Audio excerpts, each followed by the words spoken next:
The Book of Ruth. Chapter 2. Now Naomi had a relative on her husband's side from the clan of Elimelech, a man of standing, whose name was Boaz. And Ruth, the Moabitess, said to Naomi, "Let me go to the fields and pick up the leftover grain behind anyone in whose eyes I find favor." Naomi said to her, "Go ahead, my daughter." So she went out and began to glean in the fields behind the harvesters. As it turned out, she found herself working in a field belonging to Boaz, who was from the clan of Elimelech. Just then Boaz arrived from Bethlehem and greeted the harvesters. "The Lord be with you." "The Lord bless you," they called back. Boaz asked the foreman of his harvesters, "Whose young woman is that?" The foreman replied, "She is the Moabitess who came back from Moab with Naomi."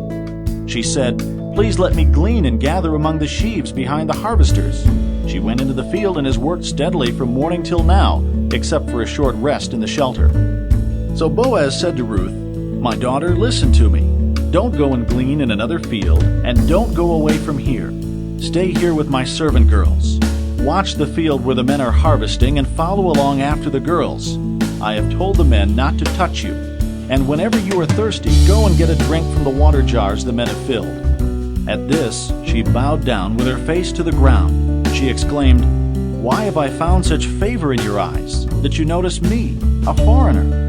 Boaz replied, "I've been told all about what you have done for your mother-in-law since the death of your husband, how you left your father and mother and your homeland and came to live with a people you did not know before. May the Lord repay you for what you have done. May you be richly rewarded by the Lord, the God of Israel, under whose wings you have come to take refuge."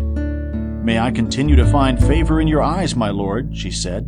"You have given me comfort and have spoken kindly to your servant, though I do not have the standing of one of your servant girls."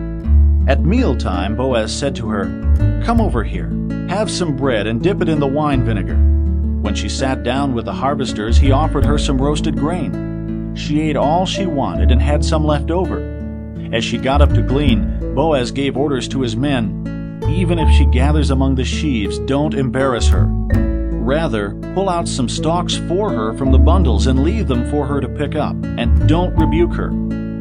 So Ruth gleaned in the field until evening. Then she threshed the barley she had gathered, and it amounted to about an ephah.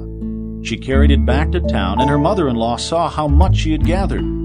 Ruth also brought out and gave her what she had left over after she had eaten enough. Her mother-in-law asked her, "Where did you glean today? Where did you work? Blessed be the man who took notice of you." Then Ruth told her mother-in-law about the one at whose place she had been working. "The name of the man I worked with today is Boaz," she said. "The Lord bless him," Naomi said to her daughter-in-law. "He has not stopped showing his kindness to the living and the dead." She added, "That man is our close relative. He is one of our kinsman redeemers." Then Ruth the Moabitess said, "He even said to me, 'Stay with my workers until they finish harvesting all my grain.'" Naomi said to Ruth, her daughter-in-law, "It will be good for you, my daughter, to go with his girls, because in someone else's field you might be harmed." So Ruth stayed close to the servant girls of Boaz to glean until the barley and wheat harvests were finished, and she lived with her mother-in-law.